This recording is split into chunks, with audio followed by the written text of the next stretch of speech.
السلام علیکم ورحمت الله تعالی وبرکاتہ. حامد و مسلم وبعد. یو محترم ورور پوښتنه کړې ده چې یاره سلام په دواړو لاسونو باندې صحیح دی او که په یو لاس باندې؟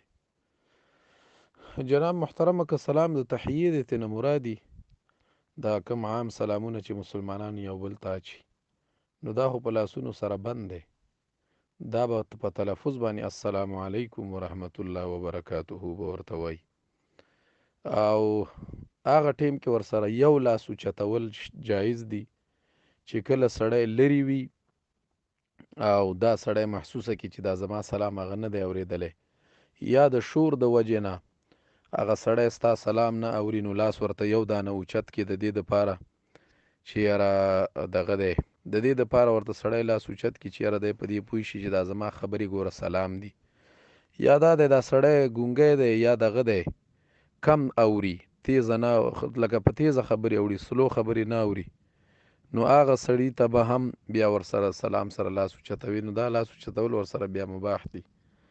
او همداسې صرف لاس اوچتول د سلام دپاره چې سړی ورسره السلام علیکم نه وایي او صرف لاسونه داسې نیغ نیغ کوي، نو دا باقاعدت ورسره د یهودو او د نصاراو سلامونه دي. دا چې دا کوم دا سیاسي لیډران دي او دا لاسونه داسې د خلکو ته خوځوي او الفاظ ورسره نه کوي، دا د یهودو او د نصاراو سلامونه دي. په دې کې باقاعدت ورسره په کتاب الآداب مشکات کې باب السلام په هغې کې باقاعدت ورسره د عمرو بن شعیب عن ابیه عن جده والا حدیث دی.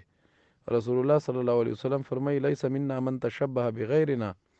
رسول الله صلی الله علیه وسلم فرمایي کوم سړی چې د نورو دینونو د خلکو سره مشابهت کوي نو دا زمونږ په طریقه باندې نه دی. لا تشبهوا بالیهود ولا بالنصارى، تاسو د یهودو او نصاراو سره ځانونه مه مشابه کوئ. فإن تسلیم اليهود الاشاره بالاصابع، ځکه د یهودیانو سلام دا چې دا ګوتې به یې داسې ورسره خوځولې، او وتسلیم النصارى فإن تسلیم اليهود الاشاره بالاصابع وتسلیم النصارى الاشاره بالاکف. دا وګوره دا مشکات حدیث دی. ترمذی په دې باندې غټ باب لګولی، مفتی تقی عثماني صاحب ور باندې غټ بحث کړی په دې دغه کې، هلته غټ باب په ترمذی کې پې لګېدلی، کراهیت الاشاره بالید دی، باب کراهیت الاشاره بالید، چې په لاس باندې سړی تشه اشاره کوي یا په سر باندې اشارې خلکو ته کوي او السلام علیکم ورسره نه وایي. دا مسله فتاوا محمودي هم لیکلې، نه هم جلد 83 صفحه کتاب الحذر والاباحه کې دا مسله باقاعدت ورسره فتاوا رحیمی هم لیکلې. فتاوا رحیمی ډېره ښکلې لیکلې ده.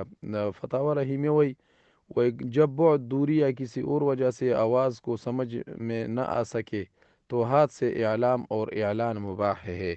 وایي که یو سړي چېرته لرې دی ستا آواز نه اوري، یا بله مسله ده په سلو یې نه اوري، په تیزه آوازونه اوري، هلته مرۍ دې هم خرابېږي، نو بیا که ورسره لاس اوچت کړي خو السلام علیکم به ورسره وایي، بیا السلام علیکم به بیا هم نه وایي. دا مسله احسن الفتاوا کې هم شته دی، اتم جلد صفحه 144 کتاب الحذر والاباحه، هغې کې ما وکت هغې کې خو لیکلي نہیں اٹھانا چاہیے، وایي لاس به نه اوچتوي، مګر په هغه صورت کې به یې اوچتوي چې سړی دومره لري چې ستا آواز نه اوري. السلام علیکم ورحمت الله.